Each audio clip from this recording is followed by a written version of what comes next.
नमस्कार, स्वागत है आप सभी का। ग्लोबल अड्डा आप देख रहे हैं और मैं हूं आपके साथ पुनीत मिश्रा। ईरान और अमेरिका के बीच तनातनी लगातार जारी है, लेकिन बार बार ये बात जो कही जा रही है कि हमला होगा, हमला आखिर कब होगा? क्योंकि पहले कहा गया कि सोमवार को होगा, फिर कहा गया कि मंगलवार को होगा और अभी भी हमला नहीं हुआ है। तो इस बीच कुछ खबरें निकलकर सामने आ रही हैं। क्यों? क्योंकि 2 दौर की बैठक के बाद अब तीसरे दौर की बैठक का वक्त आ चुका है। क्या इसी का इंतजार किया जा रहा था? और ट्रंप के दिमाग में आखिर क्या चल रहा है? बहुत सारी चीज़ें, उनके बयान, ट्रंप के बयान और इसके बीच ईरान की तैयारी और इन दोनों खबरों के बीच में एक खबर और है। वो है इजराइल के दौरे पर गए हैं भारत के प्रधानमंत्री नरेंद्र मोदी। क्या मायने हैं और क्या चाहते हैं इजराइल के प्रधानमंत्री बेंयामिन नेतन्याहू भारत से? उनके दिमाग में क्या चल रहा है और क्या उनकी जो दिमागी सोच है वो सच्चाई में तब्दील हो पाएगी? बहुत सारे मसले पर बात करने वाले मेरे साथ मेरे सहयोगी आनंद प्रजापति मौजूद हैं। सबसे पहले उनके पास चलते हैं, बड़े अपडेट की बात करते हैं। आनंद बताइए। बिल्कुल, देखिए बड़ी अपडेट यही आ रही है कि जैसा कि अभी सब लोग यही चाहते थे कि वो बैठक का क्या हुआ, आगे बैठक का क्या होने वाला है, तो अब डेट आ गई है। डेट ये है कि कल ही बैठक होने वाली है और ये बैठक वहीं जेनेवा में ही होने वाली है। आपको भी पता होगा कि 2 बैठक हो चुके हैं, लेकिन अभी निष्कर्ष उसका कुछ ऐसा परिणाम नहीं निकला है। लेकिन ये जो तीसरा बैठक होने वाली है, ये भी बैठक वहीं जेनेवा में यानी स्विट्ज़रलैंड में अमेरिका और ईरान की होने वाली है। इस बैठक में भी जो दोनों देशों के प्रतिनिधिमंडल हैं सेम रहेंगे, यानी कि इधर से ईरान से अब्बास अराक्ची, उधर से स्टुबिटकॉव। तो इन दिनों अब ये देखना ये महत्वपूर्ण होगा कि जो तीसरा बैठक होने वाला है इसमें क्या अहम होने वाली है। क्या ये तीसरी बैठक ही अंत होगी? क्यों? क्योंकि आपको भी पहले बता दिया गया था कि दूसरी जो बैठक हुई थी उस बैठक के बाद स्टीव बिटकॉफ और जो खुशनर थे उन्होंने साफ बोल दिया था कि इनसे बात बनेगी नहीं, मतलब ईरान से बात नहीं बनने वाली है, डील नहीं हो सकती है। लेकिन तब फिर भी तीसरी बैठक की डेट आ गई है, यानी कि कल जो बैठक होने वाली है ये बहुत अहम बैठक है।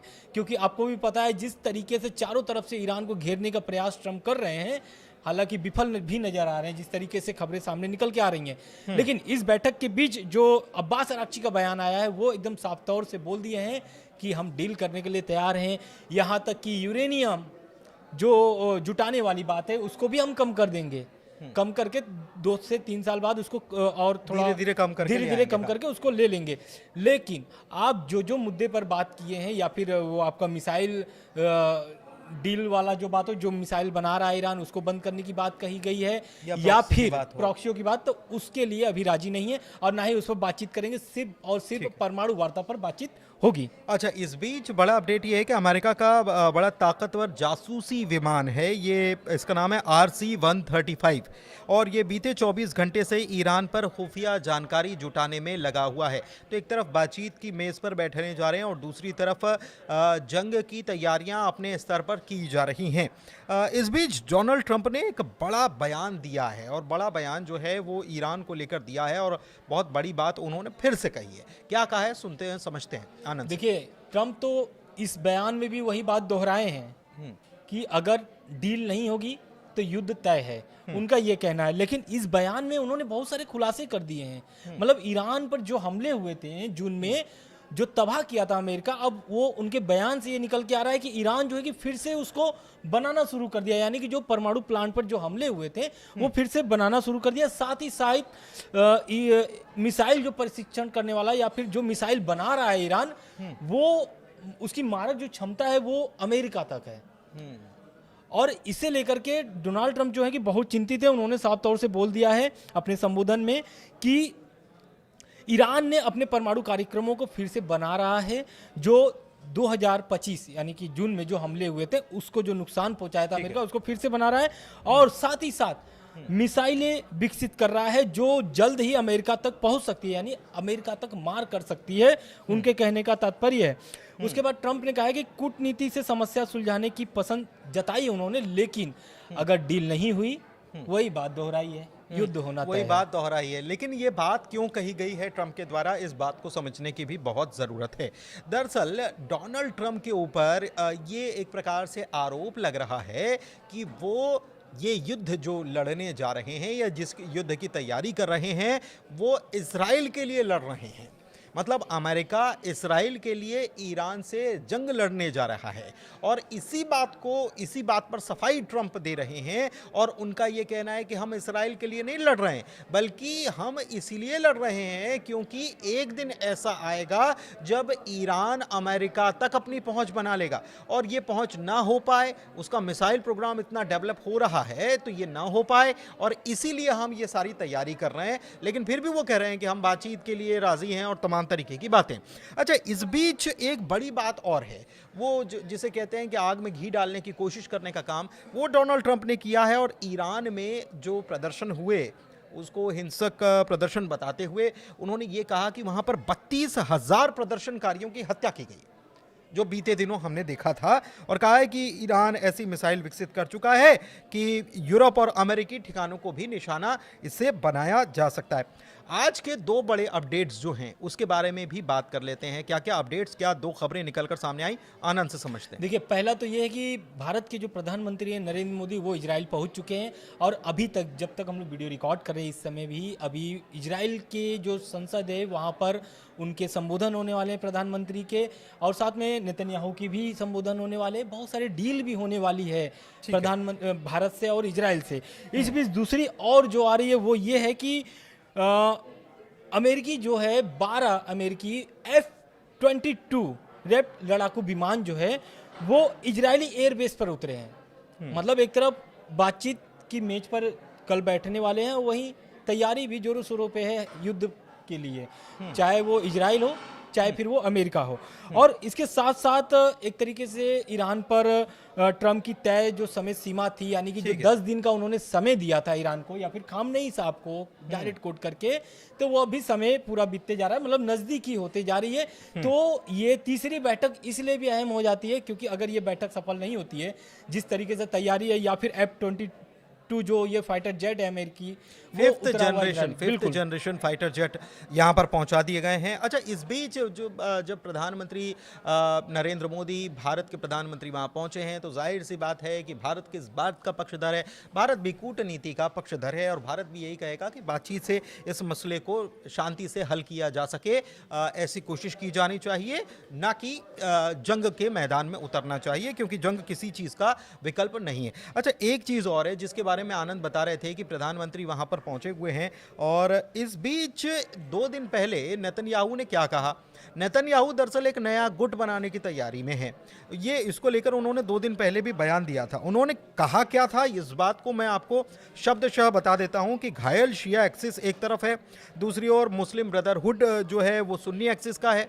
तो ऐसे में इजराइल भी चाहता है कि वो उन देशों को अपना एक नया एक्सिस बनाए, उन देशों को जुटाए जो चरमपंथी धुरियों का विरोध करते हैं, और इसे मिडिल ईस्ट को घेरते हुए एक उन्होंने कंप्लीट सर्कल बताते हुए बाइबल का भी संदर्भ दिया। कहा है कि होदू से कूश तक और भूमध्य सागर तक फैला एक नया गठबंधन होना चाहिए, जिसमें सऊदी, जॉर्डन, यूएई और भारत जैसे देशों को भी शामिल करने की बात वो कह चुके हैं। भारत इसमें शामिल होगा नहीं होगा ये अलग मसला है, लेकिन नेतन्याहू की ये मंशा ज़रूर नज़र आती है।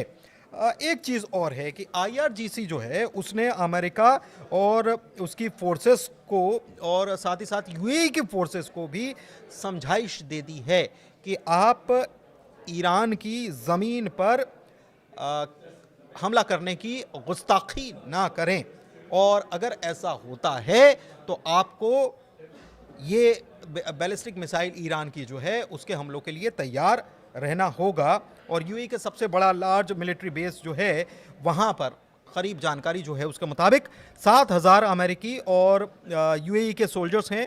IRGC के ग्राउंड फोर्स ने अभी हाल ही में एक बैलिस्टिक मिसाइल ड्रिल भी कंडक्ट की आज ही के दिन, और एक मॉकअप किया उन्होंने अल दफरा एयरबेस जो है कतर का, वहाँ पर उन्होंने यूएई का जो अल दफरा एयरबेस है वहाँ पर उन्होंने एक प्रकार से एक मॉक ड्रिल की है उसको उड़ाने के लिए। तो ये सब चीज़ें।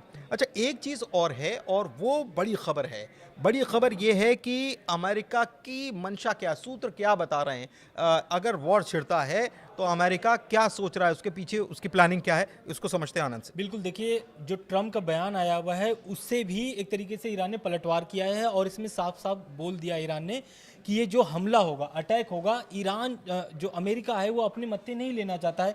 यही कारण है कि इजराइल को वो आगे कर रहा है, क्योंकि अमेरिका भी चाहता है कि ईरान पर हमला हो। तो ईरान की जो रक्षा सूत्र के आरटी एक है एजेंसी, उनसे बात करके वाशिंगटन, मतलब उसमें उन्होंने बयान में कहा है कि वाशिंगटन जो है कि सीधे युद्ध शुरू करना चाहता है और देश को, मतलब अपने अमेरिका को बचाने के लिए वो इजराइल को आगे करना चाहते हैं। मतलब एक तरीके से इजराइल पर आरोप लगे कि अमेरिका कभी हमला नहीं करना चाहता था, इजराइल प्रेशर बना रहा था, इस कारण से इजराइल से पहले हमला हुई है, फिर बचाव के लिए। क्योंकि देखिए 2025 जून में भी आप देखे होंगे तो पहला अटैक जो था वो इजराइल ने ही किया था, फिर बाद में अमेरिकी B-2 बॉम्बर्स आते हैं और बम बरसाते हैं। लेकिन इसके बीच जो डोनाल्ड ट्रंप हैं उन्होंने एक बयान ये भी दिया कि हम इजराइल के लिए नहीं लड़ने जा रहे हैं। अच्छा, एक चीज़ और है कि मैंने आपको बताया कि IRGC ने एक अमेरिकी अल धफरा एयरबेस के रेप्लिका पर मिसाइल हमले का अभ्यास किया है। एक चीज़ और जानकारी निकलकर सामने आई है कि अगर ट्रंप ईरान के पीसफुल न्यूक्लियर प्रोग्राम को लेकर कोई समाधान चाहते हैं तो उसका एकमात्र रास्ता कूटनीति है,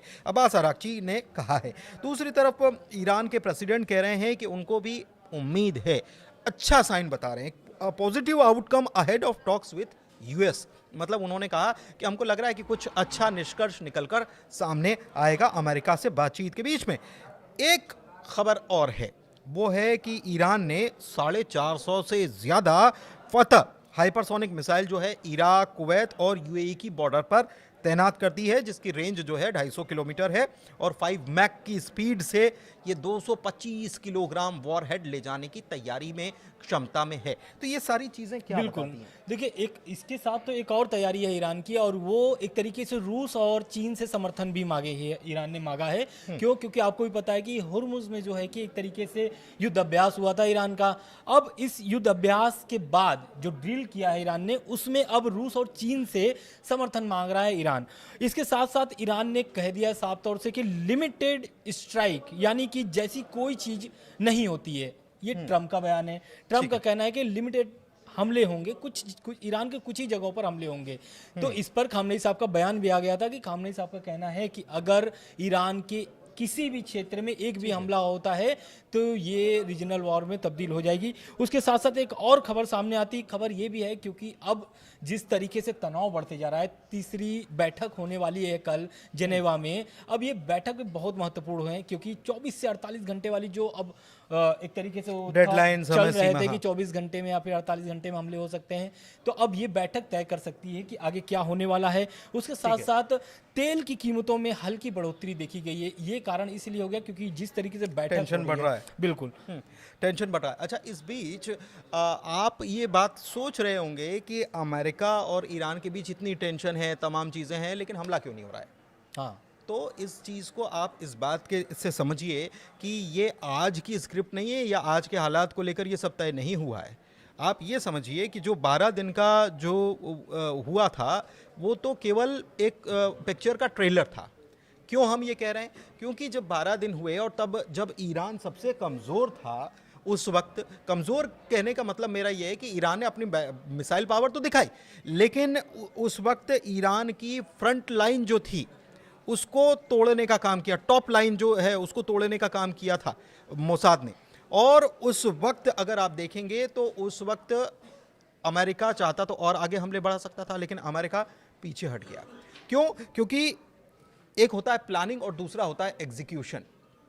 तो प्लानिंग तभी हो गई थी कि 6 महीने बाद क्या करना है, और ईरान को भी इस प्लानिंग की कहीं ना कहीं भनक लग चुकी थी, इसलिए ईरान ने अपनी तैयारी जो है पूरी तरह से मुकम्मल कर ली। अभी भी इसलिए नहीं हो रहा है क्योंकि प्लानिंग जो की गई है उसके हिसाब से एग्जीक्यूशन अभी हुआ नहीं है, अभी ज़मीन पर वो तस्वीर नज़र नहीं आ रही। और सबसे बड़ी बात, सबसे बड़ी दिक्कत यह है कि जो प्लानिंग बनाई गई, जिन लोगों ने बीच में बैठकर प्लानिंग बनाई, उन लोगों से इतर जिनको एग्जीक्यूट ये करना है वो अलग दुविधा में फंसे हुए हैं। हम बात कर रहे हैं अमेरिकी सैनिकों की। गेराल्ड फोर्ड जो जहाज़ है उसका टॉयलेट जाम हो जाना, पहले से ही वो ख़राब था, उसको भेजा जाना, क्या ये ज़िद है? दूसरी तरफ पेंटागन की तरफ से यह समझाइश देना कि ईरान से बातचीत के जरिए मसला हल कीजिए, ना कि युद्ध, क्योंकि युद्ध होगा तो अमेरिका को खासा नुकसान होगा। इसका मतलब ये कि प्लानिंग तो हुई, लेकिन प्लानिंग में उन लोगों को शामिल नहीं किया गया जो इसका अहम हिस्सा थे, और उसका नतीजा आज ये है कि अमेरिका कहीं ना कहीं बैकफुट पर नजर आ रहा है। लेकिन अभी कल की बैठक होगी, और कल की बैठक के बाद क्या होता है ये बहुत ज्यादा इंपॉर्टेंट है, और इसमें भारत की तरफ से इस मामले पर क्या कहा जाता है, क्या संदेश दिया जाता है, ये भी बहुत इंपॉर्टेंट है। इस पर नजर बनी हुई है। फिलहाल चर्चा को यहीं समाप्त करते हैं। कैसा लगा वीडियो, कैसी लगी जानकारी, जरूर बताइएगा। ग्लोबल अड्डा को प्यार देते रहिए। बहुत शुक्रिया। शुक्रिया।